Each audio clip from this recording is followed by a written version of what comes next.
All right, my friends, I'm going to try and practice what I preach here. I have been taking my time trying to control this conversation, and it's not going well. So I'm going to let go of control, and I'm just going to go with the flow. I want to thank you for joining me.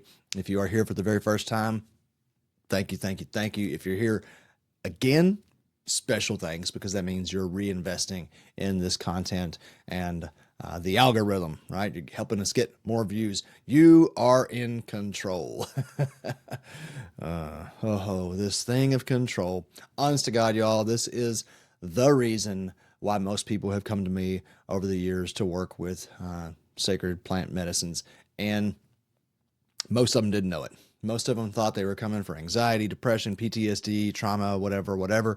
And come to find out, all of those symptoms ultimately were an outcome of a desire and effort to not just have control, but obsess over control. And it's a slippery slope. We can very easily move into the realm of obsession of control without even realizing it.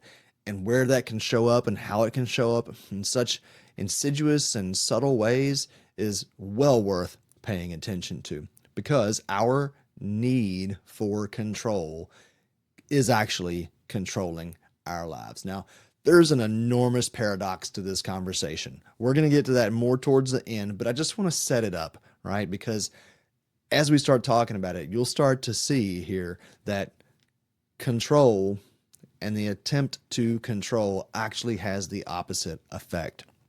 So, those of you who are parents out there, I'd love to see some commentary in the chat about your experience in trying to control your children in any way. First thing that comes to mind for me is their eating habits. I have 3 boys and 1 girl, and 2 out of the 4 never liked eating vegetables. My first son that didn't like vegetables, I did everything I could to control his diet. And guess what? The more I pushed, the more he pushed back. I'm slowly learning now. I've got a son now who is also anti-vegetables, and I am finding that the more I let go of the desire to control his diet, then actually the more likely he is to eat the things that I want him to eat. We're going to get to some actual techniques later on in the video that help to understand better how we can influence those choices in people that we care about, because so much that's the goal, right? Like, yes, we absolutely can attempt to exert control because we want to maintain this sense of stability that I've got it all, I'm going to say this word so much, under control. That, my friends, is ultimately a trauma response. Now, I'm not a therapist.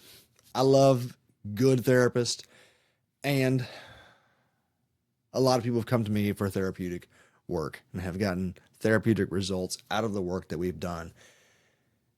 And I think some of my methods and some of my ways of going about this are absolutely unconventional, and I don't think that's a good thing. That's part of convention is an attempt to control.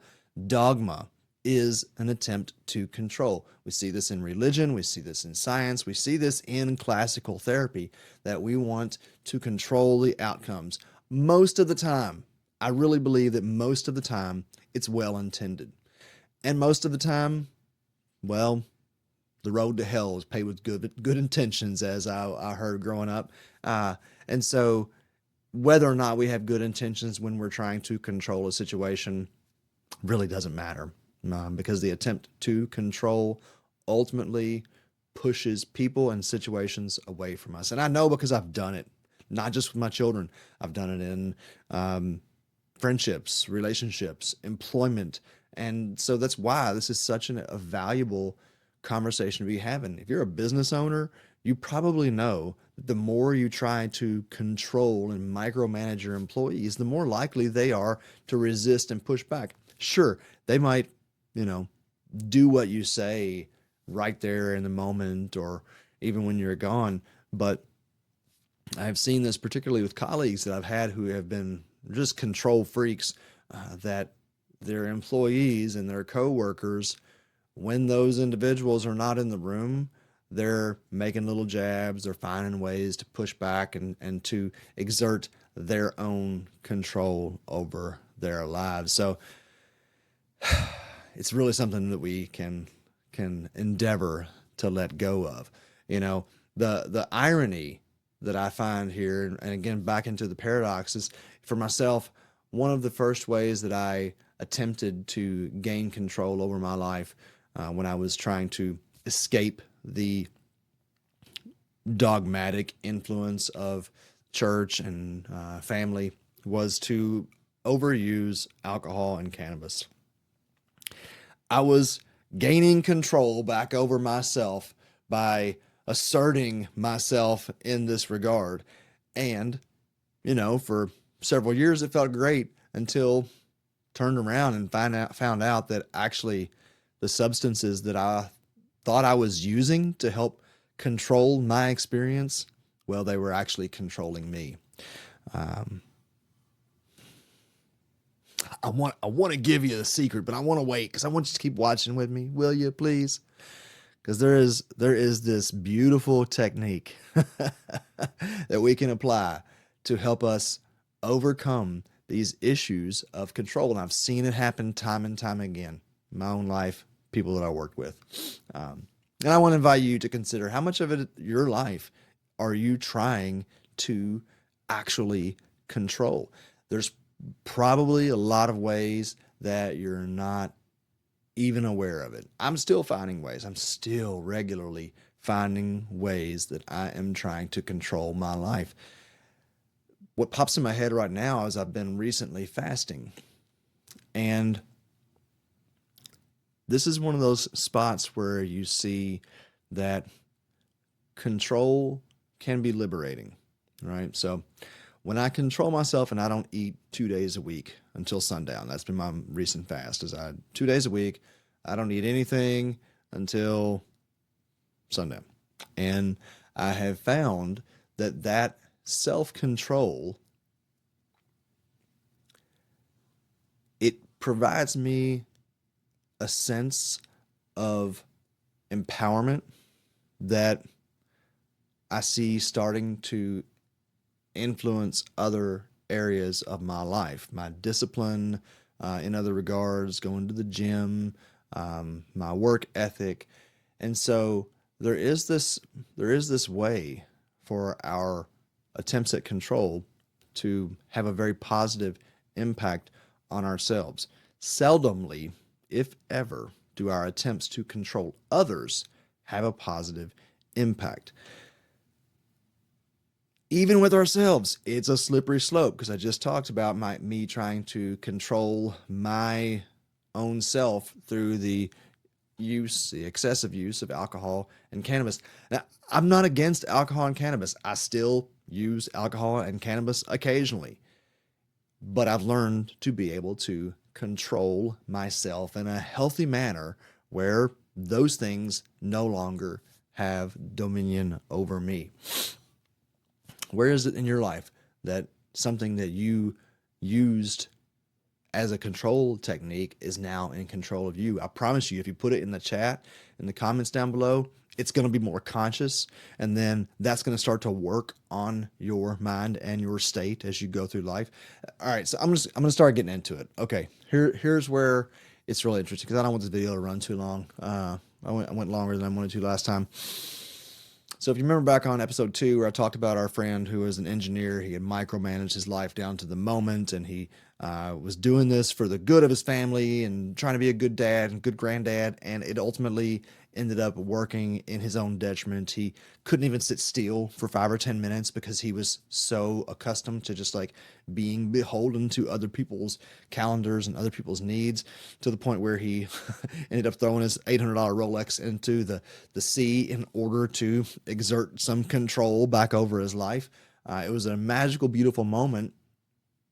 And it was kind of this illustration of when we let go of control, we actually get control.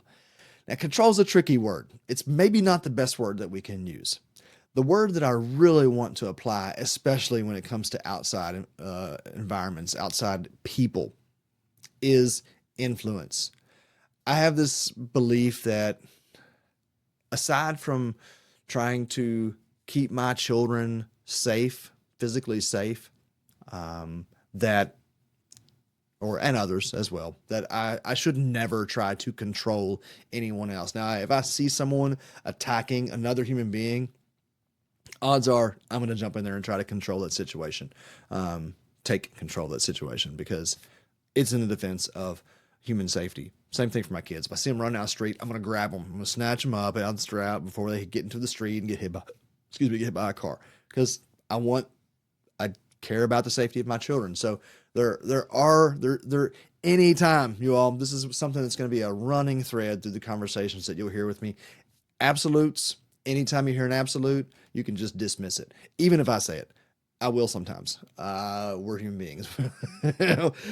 But there are some times where control of others is absolutely a necessary action.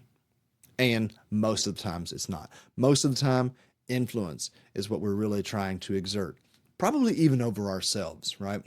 So I mentioned, our buddy threw his watch in the sea. That was a letting go of control that gave him control. For myself, with my alcohol and cannabis use, I tried for 20 years to mitigate or moderate, rather, my cannabis use. I had a much easier time not abusing alcohol than cannabis. And the more I tried to control my cannabis use, the more difficult it was to control my cannabis use. The thing that actually helped me free myself from this addiction, and look, people are going to get upset about that. It's okay. I don't really care. I'm not saying that there aren't positives to cannabis. Absolutely there are. It's absolutely a medicine, and it can be abused, and it can be addictive. There are physiological side effects to its abuse. I was absolutely experienced those. There are psychological side effects to its abuse. I'm not here to argue that. If you want to argue that in the chat, go right ahead, but I'm not going to comment on it because I've experienced it. I've seen it. It's a reality in my reality. So I'm not trying to control your perspective there. Maybe I'm trying to influence it. Either way, the way that I was actually able to finally break this addiction to daily, regular, it was daily throughout the day use of cannabis was I just completely gave myself over to it. I took an entire month where I just said, you know what? I'm going to just anytime, and I'm not going to tell myself I shouldn't. I'm not going to try to control myself. I'm not going to try to anything. I want cannabis. I am going to consume as much as I want. I grew a few plants last year. I had a ton, and I just ate it and smoked it and drank it and did every way I could to consume cannabis. And one day, when I was trying to control myself, I didn't really feel like it. I didn't really feel like, hey, I want some cannabis. I was just, this is what I do. And I went to go do the thing that I do. And I couldn't. For the first time in my life, after all these years of trying, I couldn't do the thing. And so it's this interesting, beautiful sweet spot that we find ourselves where the more we let go of control, the more power that we have. It's amazing. I can see this show up in so many different places. I mentioned my children, right? All right, so here's the gig. If you want to help your kids eat their vegetables or whatever it is, maybe it's fish, I don't know, chicken, I don't know, whatever it is, your kids. You want to help them? First of all, stop pressuring them. Stop telling them they should. Stop pushing, making them do it. And I still find myself doing it, like eat your vegetables if you want, whatever, But the most helpful technique that I have found is to not pressure my kids and invite them to help me cook. Now, a lot of people don't even cook. I'm not pressuring you there. I'm not going to try to control you and tell you should do anything. But Most of us know that cooking for ourselves, homemade meals are healthier. They're often more enjoyable because you put your energy into them. Yeah, there's extra stuff that goes along with it. You got to wash the dishes and all the things, but uh, it's a very, very enjoyable activity with your children, and you'll find that they'll be excited about eating the foods that they made, even without you asking, even without you requesting that they do it. It's pretty wonderful. Other ways that this shows up. Oh man, gosh. Well, first of all, I want to give you a little challenge, okay? Because we all think that we're in control. Oh, I love this. I love this conversation. It's such a paradox. We all think that we're in control. Well, I want you to try to control your mind. Okay, not right now. I'm gonna give you a little practice here. My wife and I sometimes do this. We had this conversation the other day. If you haven't checked out her YouTube channel, Courtney Rose McClure, she's doing some really awesome stuff over there as well. But we're having this conversation about how ironic and interesting it is that our mind is the most difficult part of ourselves to control. Practice. Rudolf Steiner, 19th century mystic, he has this practice of called backwards assessment or backwards review. Backwards review. And what you do is you lay in your bed, and at the end of the day, as soon as you lay in bed, you lay down and close your eyes, and you review your day from the moment you lay down all the way going back. All right. So, okay, I lay down in bed. Before that, I put on my pajamas, or maybe you snuggled with your loved one, or maybe you took off your pajamas, or maybe you, whatever it is. Then before that, I brushed my teeth, and you can visualize yourself brushing your teeth. And before that, I took a shower, and visualize yourself taking a shower. Like, how did you wash? When those processes you go through there. You'll probably get through a minute and a half before you've completely lost track or you've fallen asleep. We can't even control our minds long enough to reflect on our day for 5 minutes. It's incredible. And then we think that we can go and control our outside environment. Just for a reality check, my friends, we're on a rock that's spinning like 1,800 miles an hour, that's orbiting the sun something like 10,000 miles an hour or 8,000 miles an hour, and that sun is careening through space at like 100,000 miles an hour. It's insane. And we think that we can control whatever. Influence, that's what we can do. We can influence each other through our own positive actions or our own negative actions. That's true. I've done it. That used to be me. I used to try to influence my friends to drink and smoke weed when they didn't want to. I'm sorry, you all. Um, we are so influenced by media. Most of it we're not aware of. Most influence we're not aware of. Most of the influence that we put out there we're not aware of either. And that's where I would like to bring into the conversation conscious influence. Like, if we can be aware that other people are watching us for cues, right? Like the whole mirror neuron thing. My wife told me I got too nerdy on the last video, so I'm going to hold off on all that. But it's a thing. We're constantly mirroring others in our environment, especially our children, right? The things that we see in media and television. It's really important to consider what we consume, and it's even more important perhaps to consider what we allow our children to consume, right?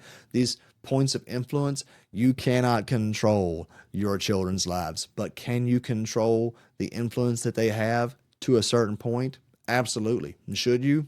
I would argue, as a conscientious parent, yes, we absolutely should, because if we don't, then others are going to be influencing them. Do you want that? Maybe.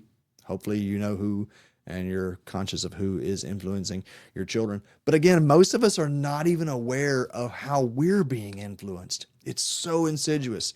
And then there is the influence that is overtly intentional, and we can be very aware of it. Are you aware that we are being intentionally influenced towards polarization in our country? Like, y'all, we're way more alike than we are different. just across the board. I've met with too many people from too many different political and social and religious views. And you get down to it, and everybody wants the same thing. Everybody is kind of lost in their own way. Everybody wants their families to be healthy and happy. What that looks like differs.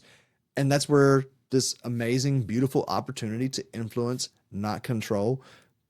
Again, like we've seen this in religion, the more religions try to control their parishioners, then things go off the rails, right? Look at the Catholic, I'm not dogging Catholics, God bless everybody, but insisting that priests can't marry or have wives, like that is absolute control. And look at the outcome. Anyway, I'm not going to get off on that big, deep tangent because the next thing that it leads to is a conversation around manipulation. And this is where our next video will be about. I'll be talking about where influence becomes manipulation. And it is a very important consideration for anyone in any kind of leadership, especially if you are in an intentional or a conscious leadership role. It is imperative that we have an understanding and awareness of when influence becomes manipulation. I have been guilty of it. It is something that I try to be more and more aware of. And it's something that is so deeply embedded in our culture, particularly men. Men, it's time to wake up. We have been indoctrinated to manipulate women. I'm not saying that women don't manipulate men. That, of course, is a thing. But speaking as a man, I can tell you, our attempts to control women through manipulation, particularly for sex, it's reared its ugly head too many times, and it's time that we actually start having a real conversation about it. This shows up in our work environments, it shows up in our families and our social lives. It's such an important conversation to be having. So I hope I've given you something to think about in terms of whether or not your desire for control is out of control. And then just the beginnings of a conversation of how we actually exert, we gain power, we gain some ability to control through letting go. I guess the last thing I want to do is leave you with a little bit of a metaphor here. Like Tao Te Ching. It's an incredible book. 81 verses of ancient wisdom. That one book alone, you can spend a lifetime studying.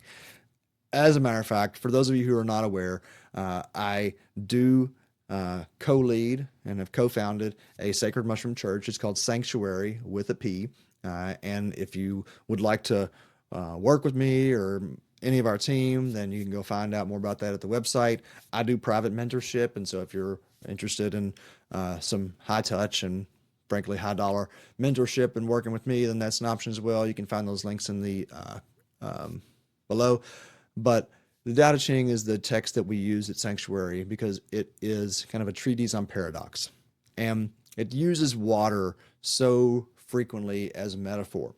And in one instance anyway, there is this description or conversation around how to hold water. Do you hold water by grasping at it? No, Even sand.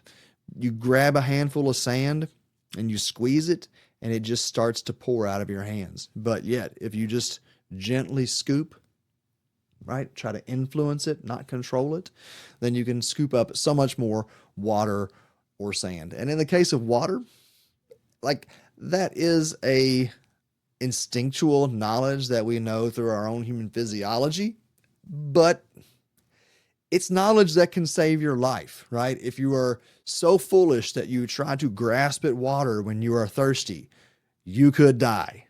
It's an extreme example, I know, but it could happen. But if you're wise enough to know that you scoop the water gently, well, then it's life-giving. That's a metaphor that can be applied across the board. There are so many places in our lives where we try to exert control, and I want to influence you and empower us all, including myself, to let go of control more, to know that what's in control, the intelligence that is actually in control that's keeping the planets in orbit, that is running this big organism that we call humanity or the earth. There's a wisdom and a power and an intelligence there that surpasses anything that humans could ever muster. We are so fortunate to be a part of that infinite wisdom. And so I would just love to see you enjoy your life more. So many of us, so many times. Even now, I've just had so much more fun once I let go and just recorded this 25-minute video. So I'll stop. I'll leave it there. I really appreciate you sticking with me. If you stayed through the end, special thanks to you. Big up. And if you did, then you might as well like the video. All right. Thanks. I'll see you next time. We'll be talking about influence versus manipulation.